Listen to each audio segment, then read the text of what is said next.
In the ceremonial temple of the sanctuary on Penglai Island, one of the 3 sacred islands abroad, many important figures gathered.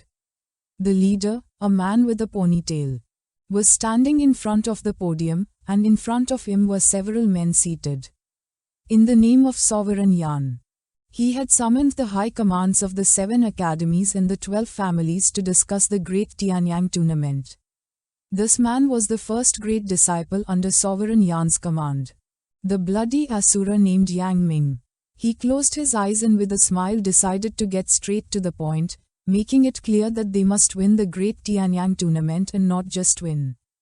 They must crush their rivals.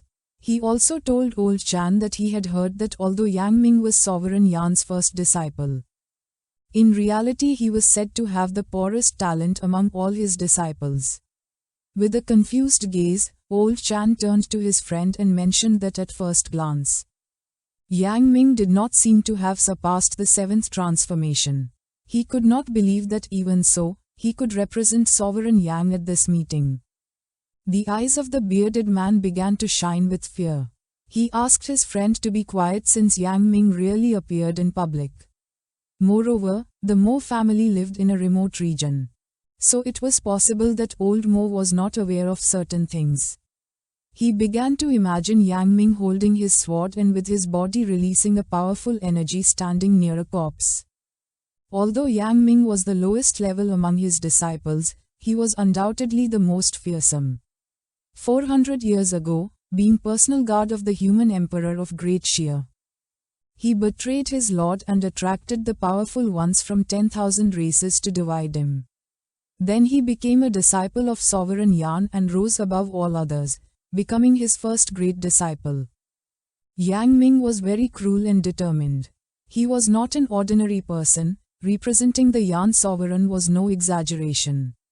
Yang Ming placed his hands on the podium and began to show a kind smile.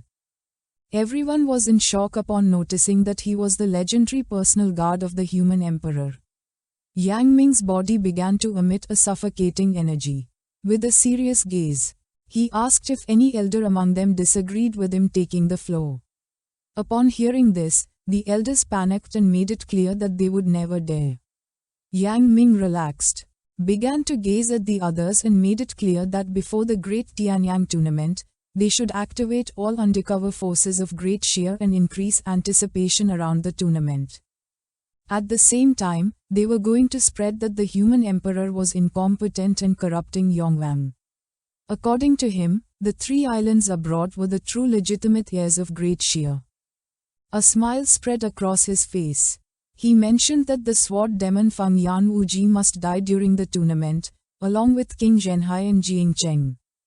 All this was the will of the venerable Sovereign Yan. When Yang Ming asked if everyone had understood, they all began to shout.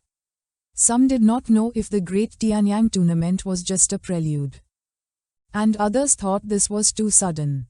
Old Chan's eyes began to shine seriously, and he asked if they were going to counterattack the other side. He did not know if after so much time in silence, their fervor had cooled in their hearts. Yang Ming placed one hand on top of the podium, extended his other hand and with a serious gaze explained that a great change was about to begin. A new era was coming. More than 400 years had passed. Great Xia had done so much for them and now it was time to reap the fruits. Old Chan's eyes widened with confusion and hatred. He began to stare at Yang Ming and made it clear that although their maximum power surpassed that of the other side, if a war really broke out, he feared they would not have enough mid and low-level fighters. He also remembered that Great Xia still had the Great Dreamer. A confident smile spread across Yang Ming's face upon hearing that they thought they were alone. He asked if anyone knew the reason why the Honorable Sovereign Yan had not come. Yang Ming began to imagine the powerful Sovereign Yan and revealed that he had gone to have tea with the Marine tribe. When the time came, the Marine tribe was going to fight alongside them to complete the Great Unification. And not only that, in this Great Tianyang tournament, the Marine tribe was going to send its prodigies to represent the 3 islands in the competition. With a confident smile, Yang Ming extended his hand. making a system window appear. In it there was an eye, a hand and a heart. There were still 2 months left, and to ensure absolute success, the sanctuary was going to inject its prodigies with divine components. They were going to provide them with the divine hand, divine eye and divine heart. He was confident that with this, the 3 islands were going to defeat Great Shia. At the same time, Tang Ying and Bai Fen Ji were hunting monsters. Due to the need for materials for class change, Jiang Cheng, on behalf of King Zhenhai, issued the invincible order to all job changers of Great Shia to hunt fierce beasts en masse. While a group of boys were relaxing in their room, a brown-haired boy opened the door and with an expression full of determination told his friends that it was time to hunt monsters. Their attention fixed on him and they couldn't help but feel somewhat confused. With an angry gaze, the boy who was sitting mentioned that they had class in the afternoon, so there wasn't time for that. He asked why he was making such a fuss. They were almost about to graduate, and hunting monsters wasn't as important as academic credits. With eyes shining with joy, the brown-haired boy took out his phone, began to point at it with his finger and with a smile revealed that Jiang Cheng had issued an invincible order. An order of higher level than the national order, capable of summoning all the job changes in the country. They turned on their phones and their eyes widened in surprise. Their martial academy group was also fully mobilizing to respond to the invincible order.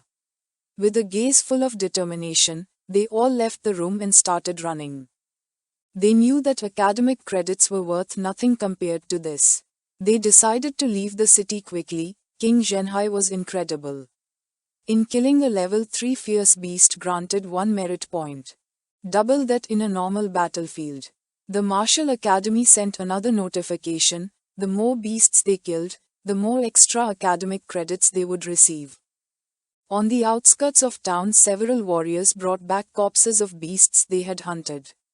When they arrived, they began observing closely, realizing there were more job changes than fierce beasts. Without wasting any more time, they started to run and decided to quickly change location and go toward the Howling Cemetery. This time they had to fill the credits to the maximum and earn a large amount of merits. The attention of the bald man was fixed on them and his eyes widened in surprise.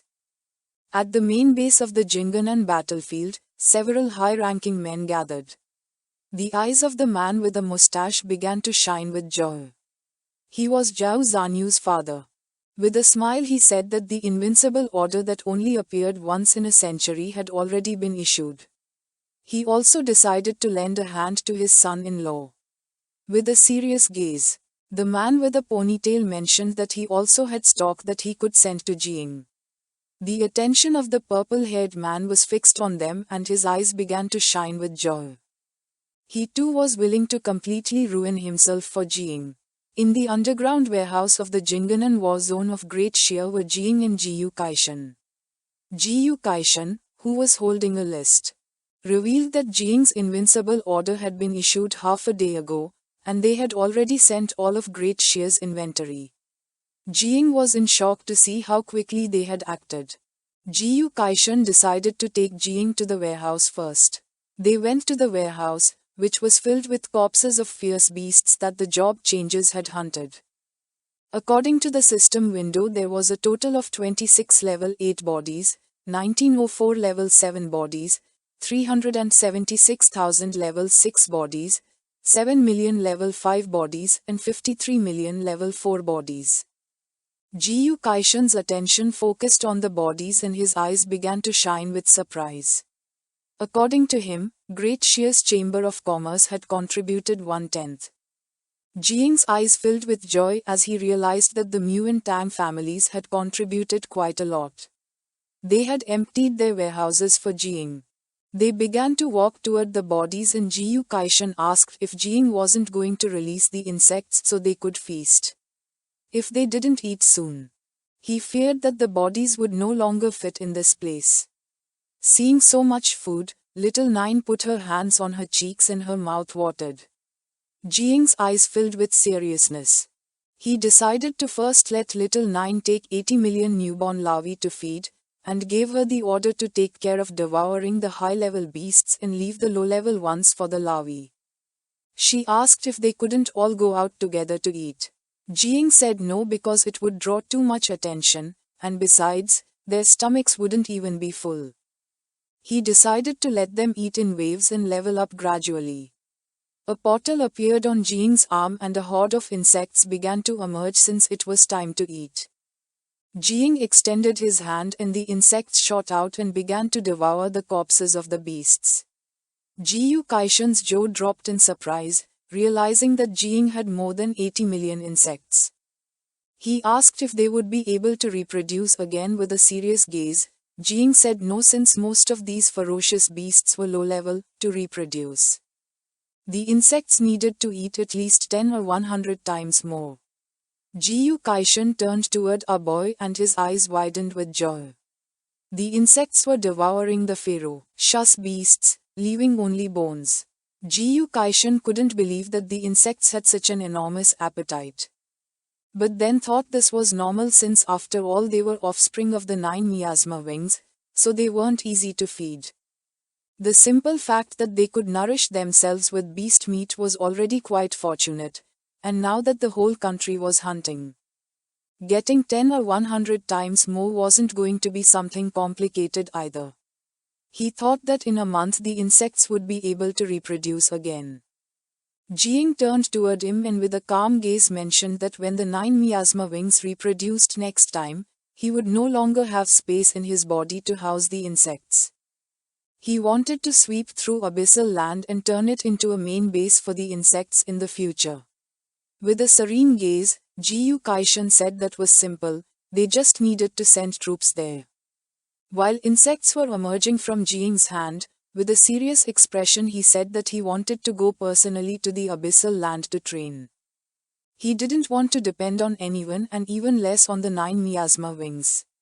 Jiu Kaishan's eyes filled with fear, since according to him this was too dangerous. Jiang asked if he had forgotten the rules of the first round of the tournament. Jiu Kaishan put his arm around Jiang's shoulder and asked him to be careful. Our boy told him not to worry because he had many cards up his sleeve. Whether or not he used them was another matter. But he wasn't going to be in danger. Jiang decided to leave and let the insects stay here so they could keep devouring. When he returned from the abyssal land, they would have already finished eating. Little Nine appeared on Jiang's shoulder. With a confused gaze he asked why she hadn't gone out to eat. With a sad expression, she explained that she didn't want to stay here alone. She wanted to go with Jiang since anyway, with him she would have meat to eat. Jiang did not refuse, but for him it was strange that she didn't forget about him while eating. The little Xiao Jia also appeared on Jiang's shoulder, and with a curious expression asked if he was going to take them to eat at an all-you-can-eat buffet. Jiang took out a bottle of blood, closed his eyes and with a nervous expression promised to take them to an all-you-can-eat buffet once the tournament ended. He decided to give him some blood to whet his appetite. Xiao Jia grabbed the bottle and started drinking. He wanted Jiang to keep his word and not be one of those who made promises and did nothing. Jiang realized that it was becoming more difficult each time to deceive Xiao Jia. Jiang did want to take Xiao Jia to exploit the secret treasure of Emperor Jialai, since after all, that tiger soul sword was something he wanted to obtain. But this secret treasure he possessed was deep in the forbidden zone of Tian in the war district of Guanghai. It was said that there existed more than one mysterious entity with 9 transformations there, or over the treasure itself was full of dangers. He thought it would be better to wait until the Tianyong tournament ended since by then they would have become stronger. At the same time, the Zai family was in the demonic city. The great dreamer who was holding a pillow felt furious since just when she was about to fall asleep, Zai Lingqiu had called her again. She needed to sleep to become strong. If it weren't because they woke her up all the time, she would have already reached 10 transformations. Zai Lingqiu began to observe her and mentioned that the situation was urgent. He had to ask her to act. With a serious gaze, he revealed that in the territory of Daxia countless voices had emerged that were promoting the Tianyong tournament uncontrollably. They had even linked the tournament with the great injustice of Yanwang, claiming that the three islands were the legitimate heirs. The great dreamer sat down, crossed her arms, and seeing that this was a war of opinions revealed that they hadn't been the ones who started it. In turbulent times severe measures must be used. She thought about eliminating them. Zai Lingqiu revealed that they were already attending those matters. The great dreamer stood up and with a cheerful expression, extended her hand. According to her, rumors stopped before the wise and the purification of the dreams of millions of citizens. She clenched her fist and her eyes began to shine with seriousness. Zai Lingqiu extended his hand and according to him she deserved the title of guardian goddess of Daxia. She asked him to stop flattering her and say everything at once. Zai Lingqiu revealed that Jiang had issued an invincible order under the pretext of a job changes mission. They were collecting corpses of fierce beasts. She realized that even for a 6 transformations mission, such an exaggerated amount of corpses was not necessary. Zai Lingqiu mentioned that using the class change mission as an excuse was too easy to discover. She placed her hand on top of the table and suggested, saying that Daxia was forging imperial weapons and that while hunting fierce beasts, they also bought related advanced materials. Zai Lingqiu thought that this was a good idea and asked if she knew where Jiang was. At the same time a boy was fighting against beasts. And with a punch he killed one of them. This is the end of the video. If you guys want to see the next part,